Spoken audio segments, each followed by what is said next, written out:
Can everybody hear me okay? I can see thumbs up. Fantastic. Hello there. So my name is Carissa Bardsley and I am the Individual Giving Manager at the college. Welcome to the first event of the Atlantic Circle InConversation series of 2021.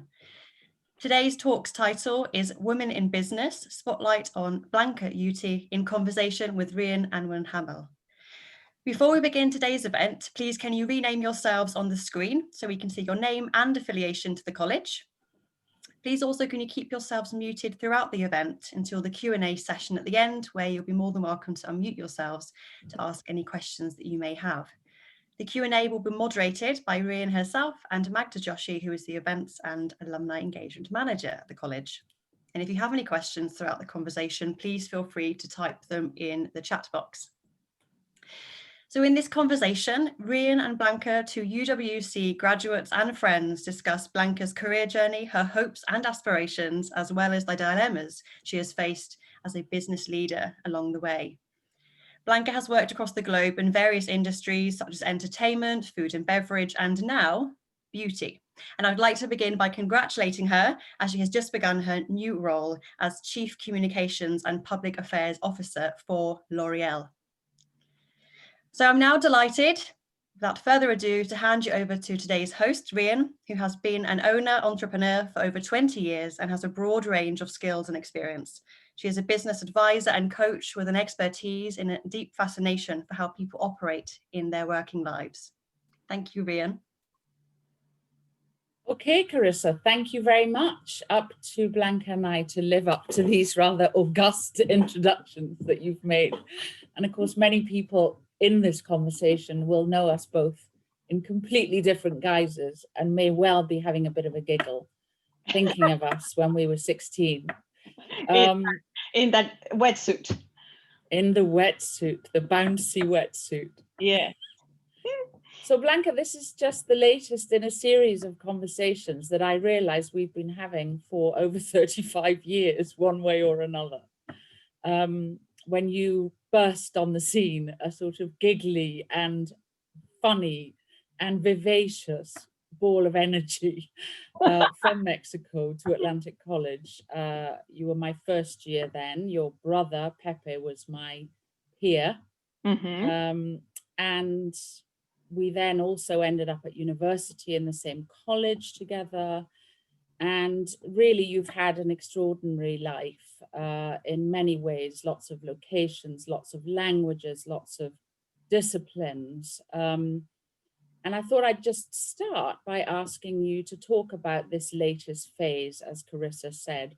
Tell us where you are now and what you're about to embark on. Yes, so I'm sitting in the headquarters of L'Oreal in Paris. It's my 4th day in the job. 8 weeks ago, I didn't know I would be sitting on this desk. It all happened rather fast. I got a call from L'Oreal when I wasn't, to be honest, looking. I had left my previous job at Heineken after 4 fabulous years in the summer. There was the CEO transition. I felt the transformation I was meant to drive there had been driven, and I was anxious to learn new things. So I thought it was a good moment in time to hand on the baton to my successor and take some time off. I was hoping to write a book, as I've always done in my sabbaticals. This was my 3rd. I took 6 months out. But I started to get a few calls. And by the way, I ended up in Finland with my husband because there's very little COVID there. So I was hibernating in the north and enjoying it. And I got a call some 2 months ago, and the conversation went on, and L'Oreal was looking for somebody to drive a transformation in communications and public affairs. And they liked the fact that I have a diverse background in terms of industries, in terms of geographical places, and in terms of disciplines, because I've done everything from communication, sales, investor relations, public affairs. I've done a broad thing, and they thought it would be helpful at this level. So I've joined the executive committee of L'Oreal. And that's what I'm going to do now. The next 2 months, I'm just listening. So the first thing I do is I observe and listen and try to suck in the culture and understand how things work. And only then, when I understand what's needed, then I get together with a team and we form a vision. So at the moment, I'm at that stage where I'm just a sponge and I'm absorbing. Mm-hmm, mm-hmm. Yeah. And I wondered, you talk about listening, but I also know that you're a good one for telling a story, and I'm not surprised that communications is where you've ended up with your craft at its highest level. I wondered about your first degree in anthropology, and what sort of bearing it had on your career in business from the point of view of storytelling, but also in other ways. How have you used it? How do you see it playing out in corporate life around you? Yeah, well, actually, it's very central to my life, my degree. It's, when I started studying anthropology, my brother, if he's listening, my little brother, he probably died, but he told me that, Blanca, what on earth are you going to do? That's just so unmarketable. You're never going to get a job. And of course, it is an odd degree to study, to be quite frank. But I wish more people did it. And I think corporations are tapping into anthropologists a lot more than in the past. Anthropology is really about understanding why groups of people behave in certain ways. And for instance, when you join a corporation, it's very useful. I remember when I joined Heineken and I went to my first executive committee meeting, so we were there, the executive team, I could tell everything about the power structure of the company by just looking at where people were sitting. And my question was, is this seating that changes or is this stable? And when I knew it was stable, it told me everything because I could see the hierarchy in 2 minutes. So it helps to understand and absorb. It helps a lot. There is also a connection in a way with literature, which I studied later, and you alluded to that in terms of storytelling, because of course, in anthropology, you also look at archetypes a lot. And the story arch is always the archetypical story arch. As you know, you start life and then there's an enemy and then you go into the underworld and you have foes, but you have friends and you come out at the other end. That's the line of any story. And as an anthropologist, you know this, and it goes in many cultures. And so I think in a way those two things come together and they're quite useful for me.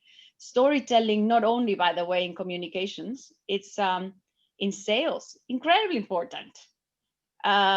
In government affairs, incredibly important. You need to be able to connect with a story. In my case, I always feel it's important that the story is true and it has integrity and authenticity, but it's a story that connects in the end, right? Facts alone don't connect. You have to give them a thread. So I find that it is rather useful. Yeah, you create a narrative. Yeah, all the way through, whether it's your own narrative, that of your organization, your product. It's very important to be able to create that narrative. Yeah, yeah. And I suppose organizations are also, at the end of the day, quite tribal, and people feel they belong to organizations, or at least when we went into business, there was no problem with sort of putting on the skin of an organization for a while to learn your trade. And then from there, people didn't really worry so much about becoming one's own franchise at the beginning, at least. Yeah. Although I noticed with young people these days, they have a sort of slightly different set of expectations about businesses. They don't necessarily want to belong in the same way that we might have accepted at the beginning of our careers. Do you think there's anything in that? That's a very good question. I think there is always that in human society and in human identity, there is that need for belonging. So I think young people also have that need. I think what's different is that they're asking for a sense of purpose. They're saying doing business just for doing business, just for selling one extra cream or one extra phone in my case, or one extra, it doesn't do it for me. They want to understand how this contributes to society and what role it has to play. And I think that's a very fair question. I believe as a businesswoman that businesses thrive when you find the intersection between the business itself and what it's driving, which is sales, and the societal needs. If you don't find that intersection, then the business will not do well, because it will not be trusted by society, by consumers, by governments, etc. And what people are asking is more of that. They're asking, why do we do this product? What role does it have? How do we pay our employees? What do we think about the planet? How do we contribute to the planet, or biodiversity, or to lowering plastics, or whatever? And I really, really welcome that in young people. I love it. Mm. Yeah, and perhaps after this pandemic, certainly during this pandemic, since we're still in it, I think people do wonder what matters to them, and they reflect again on that. And I wonder if you could just talk a bit more about how you see business contending with that question, and how it can be a force for good in different ways, and what you plan to do in your current role to kind of explore that question with Yeah. L'Oreal and others. No, it's a good question. I never, you know me well. And when I was at AC and when I was at university, I never thought I would work for a corporation. In fact, I thought I could never give my heart or my soul or my identity to a corporation. And yet here I am. And it happened in a very serendipitous manner. But the first job I had was, of course, with Nokia. And those days, I understood that what Nokia was doing in giving one phone to every person in the world was a huge step in development, because when I was a child, there was one phone per 10 families. And when you don't have a phone, you don't have access to information. You rely on other people to give you information. Once you have a phone, you have access to jobs, you have access to a lot of things directly without an intermediary. And then once you have a phone with internet, then you have access to a lot more. And I could see that this technology was allowing GDP growth, and it was allowing a number of things. So for me, I have always looked for that sense of purpose, because clearly I really couldn't feel that I was just working for profits alone. I had to feel, we are employing people, we are behaving ethically, we are giving phones, whatever. So now at L'Oreal, it's an interesting question, because of course, the first question I ask myself when a company calls is, what area of business are they? And is this something where I could potentially play a role? And I thought a lot about beauty, and what is beauty, and is it relevant, and all of this stuff. And then I started to look, and I realized as an anthropologist is that, of course, beauty has been a human need from the beginning of times. We know from caves, we find pigments, we find, jewelry, we find all sorts of things through the history. So it has always been a necessity. It's a way how you demonstrate your identity. It's a way how you express yourself, etc. So then the next question is, okay, it's a necessity, but is it relevant? And then I started to think about it, and I thought that the biggest debates we have in society today, the very biggest that we have, you have Me Too, you have Black Lives Matter, you have LGBT, you have all sorts of debates where society is screaming for inclusivity. And traditionally, beauty has been on the elitist side. It has defined beauty to be a certain thing. And I think it has an enormous role to play. This is an industry with enormous marketing power. It has an enormous role to play to redefine society and to show that beauty exists everywhere, and that we are on an even plane. So for me, that was a big discussion I had in my interview. Do you guys feel like this? And then if you see a fit, then you have a role to play. So that's what I'm coming in to do, to looking at how we can take this forward, and what role this industry has to play in society. So less of the sort of idealization that the beauty and fashion industries sometimes seem to put forward, yeah. and something more inclusive. A lot, yeah. I think society is asking, for different role models to be considered beautiful, for beauty, the concept of beauty to be taken away from that box that it's this elitist concept that has to be with these measures and in this shape and in this form. So, and it's an interesting thing because on the one hand, I was preaching this, and then I was talking to one of my friends, and I was telling her, oh, but you know, I'm a bit nervous about going to Paris because I'll have to look really good every day, and I'll have to fit in society. And she's like, cut that bullshit, you girl. You're asking for inclusivity. That is you. You wear loud dresses. Wear your loud dresses. I have one underneath, actually, by the way. So I thought, you know, you're right. So in a way, I am also that inclusive force. If you want coming in, this is a French company. We haven't had, you know, for the first time, we have an Indian gentleman and myself. And the others in the executive committee are European. They're mostly French. There is one Austrian lady. So it's a big change. Yeah.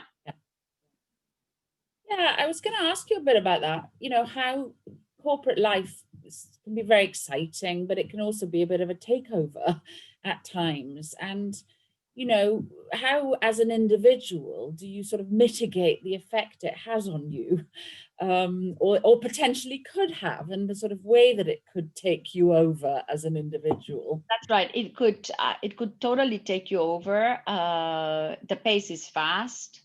Some of it is also, you know, in any material, if you want to be great at it, you have to practice a lot. If you're a great tennis player, if you're a sculptor, if you're a musician, you practice a lot, and business sometimes requires that. So you put your energy to it, and you can very easily lose your identity. Part of this tribal thing, you know, people become the company, their identity becomes the company. If they ever lose their job, they feel, you know, like they've lost everything. Sometimes people get too uptight about hierarchy and how to advance in the ladder and all that stuff. And for me, there's a few things that mitigate that. One was my upbringing, where my parents were always, you know, reminding us how very normal we were. And I think that was also, it was a very wise thing. It was, you know, you're just very normal, feet in the ground, on the ground. The second thing is that I have the most incredible husband who also has, you know, he's my rock, he's a farmer and a philosopher. So he doesn't get dazzled by any of the blah, blah, blah. And I can tell you a wonderful story in a minute about that. The third thing is, of course, I am able to put the two things apart. So when I'm in the office, I never feel guilty that I'm not at home. And when I'm at home, I don't feel guilty I'm not in the office. And I even lose my phone so that I don't even know where it is. So I'm able to do that distinction. And I think it's very important because many times we want to be perfect at everything. And so we are carrying guilt all the time. And I decided that, you know, I can be a perfect mom for 5 minutes. And then I can be perfect in the office for 5 minutes. Of course, I make a lot of mistakes, but you see what I mean? I can give my dedicated attention, but I can't be simultaneously good at both. So I do this thing very well, that I separate. But if you want, I'll tell you the story that I was meaning with Riku, because you will see what happens in our marriage. So one day I made a 1 billion deal. So, you know, I was feeling this is really good. So I was in Mexico and my husband was in Finland. So I gave him a call to, you know, a little bit brag, to be honest. And, you know, we quite just did this deal. But so I called him, and he's a very discreet, very quiet man. So he answers the phone, and how are you? And I'm like, oh, la, la, la, la, la, I did this deal. La. And he's like, oh, that's very good. You know, very calm. That's very good. And then I asked him, so how about you? How are you? And he says, well, I'm in the forest. Oh, yeah, well, that's great. What are you doing? Well, I'm planting samplings. Oh, great. And how many samplings do you have? Well, I did 500. I've got 500 to go. So I'm going to be here many hours. It's, of course, summer. The days are very long. Oh, that's great. And then he says, but I have a little problem. So I said, oh, really? What is your problem? And he says, well, I happen to be very near fresh bear poop. So I'm near bear poop, and it's fresh. So I'm like, shit, my husband's in the forest, you know, near a bear. So I'm like, and what will you do if the bear comes? He says, well, it's summer, so I expect he's very well fed, or she. But it is not do you have a gun? Well, no, of course not. I have my digging things and my trees. So if it comes, I just pretend I'm dead. But you see, so I just love that. There is never, you know, whatever I do is never grander than meeting a bear in the forest. So that's the metaphor for the relationship. Yeah. And I understand you've been quite bold, characteristically bold, in taking this new role, because you've left the family behind and moved to Paris this week on your own. Yeah, well, it took 8 weeks between the first call and the move. And we are in the middle of a pandemic. And I just thought, why move my family, who are now very safe in Finland, to France, where there's a lot and there's a curfew. And I know I will work very long hours and I will be feeling guilty in the sense that I never get home because I'm working so late. So this is another way to take the guilt away. We realized we could live like this for a few months, where I dedicate myself to absorb things, and we wait until he's vaccinated and so on, and then we are together again. So we do spend a lot of time apart because he has a farm and I'm always traveling and we have business, but it works very well. We are extremely close and it works, but it is a bit crazy. I agree. Makes me think of the poem by Robert Frost. It's called Mending Walls. Mm-hmm. And it says in the middle, good fences make good neighbors.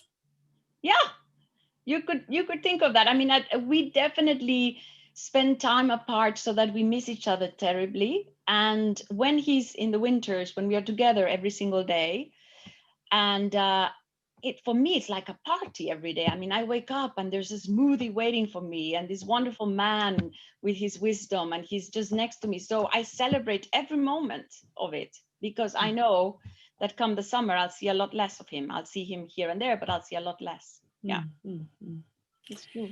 So I wanted to ask you, thinking of bold moves, how it came about that you and your brother left Mexico and ended up in Wales in a very bold move for your parents and for you and Pepe. How did that come about, coming into Atlantic College? It's an interesting question, and because, you know, my parents were both, you know, from, if you want, working class or lower middle class backgrounds or whatever you want in the Mexican standards. And they, well, my father had become an orphan very young, so he had to work very young. And my mother, who lived in the north of Mexico, managed to convince her parents to let her study in university in Mexico City, which already was very wild at the time. And then my mother worked for a very long time, and she was a professional, and then she married. And then when they had children, they had a very different education philosophy, which was very different to anybody else I know. And I don't know how they came to have this. I don't understand how it happened, but they were very modern in many ways. So first of all, they sent us to a very liberal school. So I grew up in those days. There were no Jewish schools in Mexico. So in my school, there was a lot of Jewish children. There was a lot of children from Spanish refugees. There was, or grandchildren or children of Spanish refugees. It was a very plural environment. There was Lebanese children. And so it was very liberal, open-minded, and so on. And then from the age of 7, they had these crazy ideas. My parents were not rich. They worked very hard, but they had these crazy ideas. When Pep and I were 7 and 8, so I was the 7-year-old, they said to us, it's about time you learn English. So we're going to send you to summer camp. And what they did was that they gave me a little handbag. And in English, it said I had a little paper that said, my name is Blanca. I am going to camp so-and-so in California, la, la, la, la, la. And I had the passports in my bag, because I remember I did lose them. But anyway, I had the passports in my bag. And Pepe and I went together, and I don't know how they even trusted that they just put their kids on a plane to California. And of course, we were— How old were you? 7 and 8. And we were picked out at the other side by these 2 great hippies with long hair. And then we went to camp, and, you know, we lived there for a month. We liked it so much. We called mom and dad and said we want another month. So we stayed 2 months. And I learned every, you know, peace song, you know, and if I had a hammer, all of them. I didn't speak Spanish. I didn't speak English when I got there. But when I came out of it, I was fluent, and I knew every song, you know, of that generation, of the hippie generation, and so on. So, and then they sent us to France. That's how I speak French, and to stay with the family. Or then they would send us, you know. So they were a little bit wild. At 11, I went to Sweden. I mean, I don't know how they came up with these ideas on our own in the plane. And so actually the step to AC wasn't in principle such a big step. In reality, it was the biggest step in the world, because AC made us in many ways. Mm-hmm. So I want to ask you a question about that, and then I'm going to ask you another question, and then we're going to open up to some of the questions that are coming in the chat. So I urge people to write anything in there that they want to talk to you about. So Atlantic College, you know, how did it shape you? And how does it, if it does, continue to shape you? What's the legacy? In every way. In every way. I mean, people like you. I mean, think about it. You come from Mexico and you have friends from all over the world.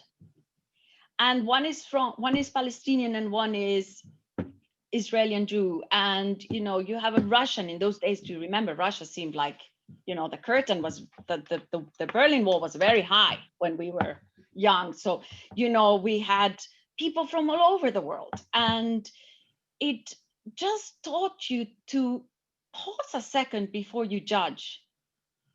And you try to understand why somebody else thinks so differently than you do. And when you're that young, you welcome these differences. And I think we were also very lucky, because when we were young, there was no Facebook and there was no nothing. So our only connection to home was that those 3 phones in the campus that, you know, were in very far away places. And, you know, if you called Mexico, that required like 12-pound coins, which is a lot of money to be stacking in. And, you know, you speak to your parents maybe for 2 minutes, because then it's done. And a letter takes 4 weeks. It was paradise.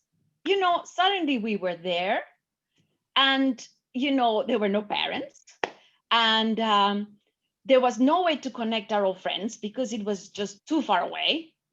So we became brothers and sisters, and it happens to, you know, all of us from our generation. When we meet, it's like we had spoken yesterday, because the bond was so strong. So for me, you're my brothers and sisters. As you know, when I was 50, instead of having a party with anybody else, I had an AC party, because it's everything to me. It's I'm incredibly grateful. I think I am who I am because of my parents, my husband, and AC.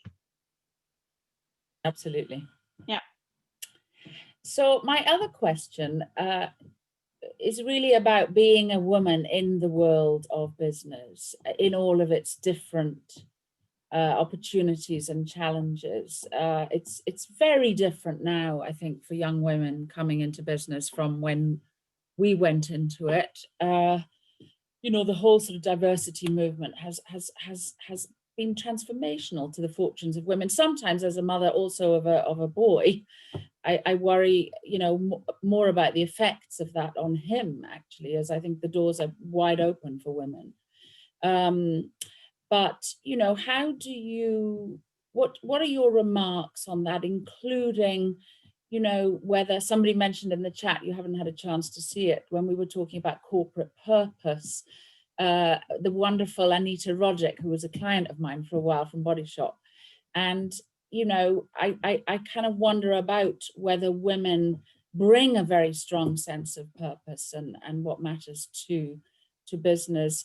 But certainly I'd like you to comment on that, but also about balance, you know, and you talked about your husband, Hadia's mentioned that in the chat, and your kids and having to have the boundaries. Can women have it all these days or not? Let's talk about that for a bit. There are kind of many questions here. The first one is that I would say that for sure there has been bias, and especially there was more bias, and some of it is unconscious. And by the way, it's not only women that have, not only men that have bias, women have bias too. I think we grow up, you know, with the image of draw me a president. If you ask kids, draw me a president. I wonder if today more girls would draw a woman. But as you know, when we were kids, no. So if you say, draw me a doctor, draw me a president, draw me a orchestra conductor, you get men. And if you ask kids, draw me a nurse, draw me a teacher, you'll get women. So I think undoubtedly there are strong male and female stereotypes, and undoubtedly there is bias.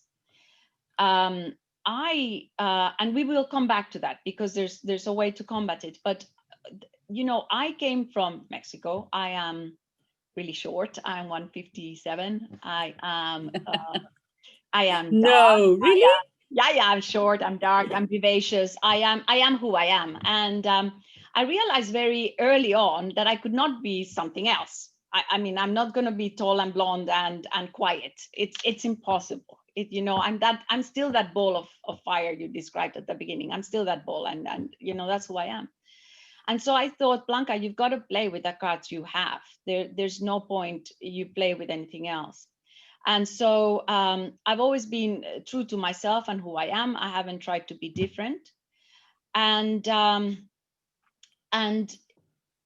in a sense, you know, I've learned to see where the opportunity lies. And I'll give you an example. Sometimes the expectations on women can be low because people have the prejudice. But I'll give you an example. When I was doing sales, I was the head of sales for Telecom Italia from Nokia. So I had a big account. But the first time I went to Telecom Italia, I went with our then CEO, Olli-Pekka Kalasvuo. So there was him and I, and then our team.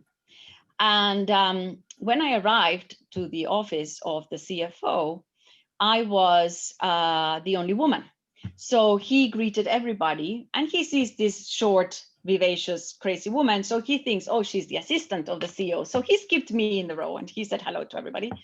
And then by the time I sat in the table, I was, of course, in the corner and everybody was there. And we started the discussion, you know, the pleasantries, the hellos, and then it got a tough moment. And then I just said what I thought. Now, this man was a man in his 70s. And I will never forget, because he had his glasses on at the time like this. And when I made my remark and I was sitting over there, he went like this. And he was speechless for a good minute or two, totally speechless. I mean, the guy didn't know, what is this woman? And then, you know, the conversation was good. And from then on, he had enormous respect for me.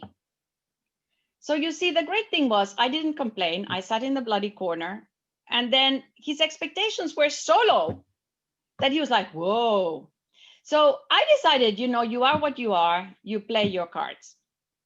Now, as a boss, I want to be the opposite. I want to not be bound by stereotypes. And stereotypes are bad for men and for women. I think it's very sad that men are told they have to be the sole providers or the main providers. I think it's very sad that they're told to be tough and not nurturing and all that stuff. So I'm very happy when, you know, somebody from my team who's a man says, you know, I've got to go now because I've got to pick up the kids. Sure. You know, so I'm very happy with providing an equal space for my team and for my children. And if I ask my children, what do you want to be when you grow up? I would love for Joachim to tell me a good dad as much as Anna to tell me a great whatever, a great musician. You know, for me, it's important that we don't tie anybody with stereotypes. And I think the great thing about the generation that is coming up is that they are less bound by these stereotypes, and they want flexibility because they want to live life to the full. In all their roles, not just as, you know, employees or whatever. So I really welcome that. I really welcome that. Yeah. Well, these are the arguments for diversity as a force for good, aren't they? And then what you were saying about balance, I didn't answer that question, but it's the same for men and for women. I think it's great if we both balance. For me, you know, when the kids were little, I had a very good system. I decided that it takes a village to grow a child. And so the whole village was my ally. My kids were friends with everybody in Helsinki. And I always would hire one girl, and then I would say, or guy, and I would say, can you hire me your friends? Because some days you're going to have exams, you're going to have your boyfriend, whatever. So here are 5 keys. You're the CEO of the UT Kids After School program. And I never wanted to clean. I never wanted to do anything that is boring. You guys just have fun. You go and discover the city, you draw, you go to the park, you whatever. And so people loved working there. And at the end of the week, they would tell me who looked after who and how many hours I owed. And that was great. And then my kids were friends with all the neighbors, the storekeepers. If ever I didn't make it home, they knew where to go eat, and I'll pay later. One day my daughter broke her finger. She was 5 by the time I came home. The neighbor who was a doctor was already tending to her, so I just used the village. And I think it was better also for my kids to feel loved by so many people. And of course, their dad and I split the roles very well. But today I do the same thing. I'm a good delegator. I know where to put my attention and where not to put my attention. There's things that just, cleaning my inbox is irrelevant. So why even do it? It's just prioritizing. Well, you never reply to me, is it? Oh, probably. No, I did. I always reply to you. You do. Well, there's quite a lot of comments coming through in the chat about how you're kind of weaving in the multiplicity of demands on your time, personal and professional, into this conversation. It's almost like an embodiment of how you do it in your professional life, I suppose. I mean, Hadia's talking about how great it is you're mentioning your husband, because it's so important in the work narrative, how the home is. Someone else has commented, that you're weaving your story around what matters to you, inclusiveness, purpose, the family. So in a way, we're kind of showing in this 45 minutes what you're saying. And now that you say this, any opportunity I take, it's a family meeting, or any opportunity any of us take. So now, before coming here, there were other calls. I got other companies, whatever, and I said, kids, I've got this one, I like it, it's in Paris, what do you guys think? Oh, mom, are you kidding us? So they were super happy. So when I see my family backs then I do it. There's been one time when they said, no, mom, let's not do it now. This is not our moment. And I didn't take that opportunity. So yeah.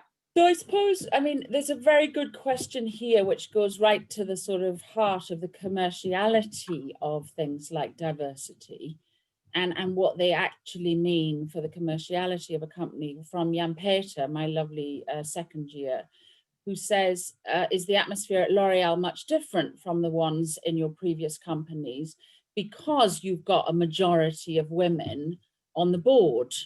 Now, I know you've only just got there, and I don't even know if that's correct. We have 6 women out of 20 in the executive committee, so it's not a majority. But it is a company where at the director level, you do have a majority. So 54% of directors are women. And I have no doubt that at one point, there will be a female CEO. I have no doubt about it. And the deputy CEO to be is a woman, and actually was the head of operations. Normally operations is and IT. Normally those are very male, and she's done a remarkable job. It's a bit early to say, but it feels, it's also the beauty industry. It feels a lot more feminine. I come from beer, which is very different, and technology, which was very different. But, diversity is you have to look at diversity in many angles. For instance, Heineken was extremely diverse in nationalities. My team had 64 nationalities. And the presence of Heineken, for instance, in Africa is enormous. So, to be able to sit in a meeting where, there's 8 people and there's 8 nationalities as a de facto thing is incredibly enriching. So there are many ways to look at diversity. You also have diversity of thought, diversity of backgrounds. I like to, I was in Heineken, I was leading a team with sustainability, public affairs, and communications. And for that, you need very different skills. You need a person that writes good stories for the media is very different to a person that interacts with government, or a person that knows the nitty-gritties of CO2 and what you have to do in production to lower it. And that also brings a diversity. So I always look to build for that diversity in the most optimal way. Yeah. So far with gender, this one feels a bit more balanced in that way, but it's day 4, so I wait to see. But that's the feeling I get, indeed. Yeah, diversity takes many forms. Yeah. I'm going to ask one more question from the chat. And when I've done that, I think we should open up to questions from people directly. I just took a quick look at the attendees, Blanca, and amongst many others that you might recognize, I see Hadia, I see Daniela, I see Gareth Harding, I see Thomas Klein, although he's disappeared to get a coffee or to fix someone's teeth, no doubt. I see Luis, Mirta, Gabor, Lulu, lots and lots of people you know. So I really want one of those, I want one of those people to speak up and ask you a question directly. But the question from your fellow Finn, Petri and Tila is asking, he says, first of all, it's nice to see both of us having achieved so much, still keeping up the smile and the storytelling. No. And he asks what advice you would have for his 14-year-old daughter who's starting to think about what she could do in her work life in future. Oh, hyvä kysymys, Petri. So the answer would be, I think one has to start with what makes you tickle? What do you love to do? I think one always has to start with that. You know, it's important that you do something in life that you like to do and that you're good at and you like to do. And normally they go together because you are good at what you like. So that's one thing. The second thing I would say is that, you know, there are different types of approaches to a career. One is a career of a specialist. Let's say my son, he's an animator. He loves drawing. It's a human need for him. He has to draw every hour. So, or every day he has to work in his drawing his life, no matter what he does. So that's a very clear career and it's very specialized. And within that, he can do many things. He can tell stories in many mediums and in many ways, but it's his thing, telling stories and drawing. But there are people like me who had no clue what they wanted to do. And in a way, I still don't. I do what calls my attention at the time. So I'm still learning. So there are people who are generalists and people who are specialists. And I've been a generalist. And I always encourage people not to, if they are that type of person that wants to explore things, I ask them not to try to force themselves into something too narrow. If they're not that type, you know, for somebody who really wants to be a scientist and get the Nobel Prize, then you really have to specialize. But for me, you know, I've done really a range of things. And there's a really good book called Range, actually, that you guys can read. And it basically compares somebody like Tiger Woods and no, I can't remember who it's the tennis that it compares with. The Swiss guy, what's his name? Federer. Federer. And Federer, actually, he played a range of sports when he was a kid. He wasn't just playing tennis. So it a little bit depends. So I would just allow people to, that person to have a conversation with themselves about what do I want to do? The second thing is that there is a plurality of careers that didn't exist before, and there's incredible amount of offering of what you can do. And so I think it's good for people to understand that there is this openness, that you can look for many different things that can fulfill you. And many of these, as we say, didn't exist before. So I'm being very broad because I don't know your daughter, Petri, but I would encourage exploration. I think 14 is very young. You know, still when I finished my PhD at whatever, 25, I had no idea what to do. And I entered business actually serendipitously because I had just arrived to Finland and I was a foreigner. There were no jobs. We were in the middle of the recession. Petri will remember in the early 90s, there was a terrible recession in Finland. And after I'd been a diplomat for the Mexican embassy for a while, which was very much fun, and I did a lot of great things, I realized I don't want to be a diplomat forever. And then I thought, let's try the business track. And so it was serendipitous. Nokia needed somebody and I joined and that's it. So it wasn't so planned. So I think one can go either route. So there's another question here from Hadia, but I can't see her in the gallery. So I don't know if she is in a position to ask this question herself about young people going into a communications career. Hi, Rhian. Yes. It's so nice to see you all. Really, such a joy and a pleasure. Thank you, Blanca. I don't want to repeat actually what was just asked, but my daughter, she's 18, so slightly older than the 14-year-old, and she's a generalist, not so sure what she wants to do, but leaning onto communication and business. But I think I'm the one who's encouraging her to go in that direction. I see that she may have the potential. But I think that, you've sort of answered the question. It's hard because of that multiplicity of choices, like in a way, in our time, it was easier. We didn't have that gamut to choose from.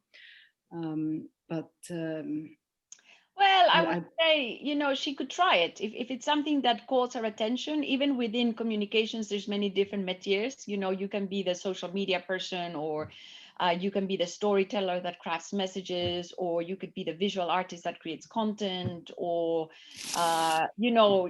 there's just so many, or financial communications are very specific. There's very many métiers within that. So it's always worth trying a bit. And then there's many industries, and so it's always worth getting an internship. I would suggest is a good thing. And I often find that if you want to do communications in business, it's very good to have a business background as well, because often what can happen if you're very just specialist on communications is that many communications people want to create content for the sake of content. But you always need to think, what is this for? Mm-hmm. Who is this towards? You need to think a little bit more broadly. And I think understanding business or having another point of view than just communications can be very enriching. Yeah, thank you for that. So a major and a minor might be a good idea. Thank you. Tell her to call me. Okay. Well, Blanca, I think, good to see you, Hadia. There is another question here. Sophia, do you want to ask that yourself about internships? Are you there? Would you like me to ask? That's something you just mentioned. Like in your last comment. I was wondering, because I'm still in school, and I'm also a generalist, which puts me with the problem that I don't really know what to do. So I was wondering, does it really make any sense to do an internship before having any experience in uni and any focus on really what to do? Well, why not? If you can find an opportunity to do it, it could be great. The problem is that it's not always easy to find a place where you can intern. My son, when he was younger, he often did little stints in the holidays in marketing agencies. And so, as I mentioned earlier, he's a bit of a storyteller. So he learned to do a little bit like copy for advertising and things like that. But the problem is that it's not sometimes so easy. But if you just have the opportunity, why not? Never close options. That's what I would say. Thank you very much. And then when you go to university, Sophia, don't let that limit you either. As you see, I'm an anthropologist. When I studied anthropologist, I honestly thought I would be in actual like tribes in the bush. Now I'm in tribes in buildings. I'm in tribes in concrete buildings. It's the same thing. Don't tell anybody. It's exactly the same thing. But you can totally use what you've learned in another environment. So once you do something, it doesn't mean you have to be stuck forever. You can still evolve from there and build on it. And Blanca, the wheel has come full circle, because you're now dealing with war paint. Wall paint. WAR, not WALL. War paint, from a tribal anthropological perspective. Yes. Women and their war paint. Yes. Well, I think if I scan the chat now, and I think we've pretty much covered most of the, either directly or indirectly, the questions that have been asked. And that's quite good timing, because it's 5:02, amazingly. So we've been talking for nearly an hour. So I did say that there would be no curveball questions when I spoke to you earlier. But you've got one. That's fine. I did just want to ask you in a rather opportunistic way, whether you had any thoughts about what the relationship might be able to be between L'Oréal and Atlantic College, and how Atlantic College might somehow help L'Oréal, and also how L'Oréal might somehow help Atlantic College. I hadn't thought about that, but I like the curfew question. I like the challenge. Let me think about it. Yeah. I hand that over to Andrea as the beginning of the next conversation offline. Well, it's lovely to talk to you, and I'm going to Talk to you. I'm going to let Carissa close the conversation for us all. So But much. good to speak to you. Hello, can everyone hear me again? I have Yeah. Fantastic. Thank you so much, Blanca and Rhian, for what I thought was a really motivational and inspiring conversation. I just love the energy. I hope you've all enjoyed the event as much as I have. Please feel free to put your feedback, get your feedback to us via the post-event survey, and that link will be available in the chat. And thank you to our audience for also being engaged and forever supportive in our InConversation events. And we really look forward to you hopefully joining us next week, where we are joined by Baroness Helena Kennedy QC, who is one of Britain's most distinguished lawyers, to discuss the topic of human rights in a troubled world. Thank you so much. And once again, everybody, thank you for your time, Blanca and Rhian, and it's been very special. So thank you so much. Oh, what a pleasure. And now that I see, you know, my brother's there and Luis is there and so many people like Gareth and Daniela, and I see so many people I love. So my love to you all. Thank you. Thank you very much.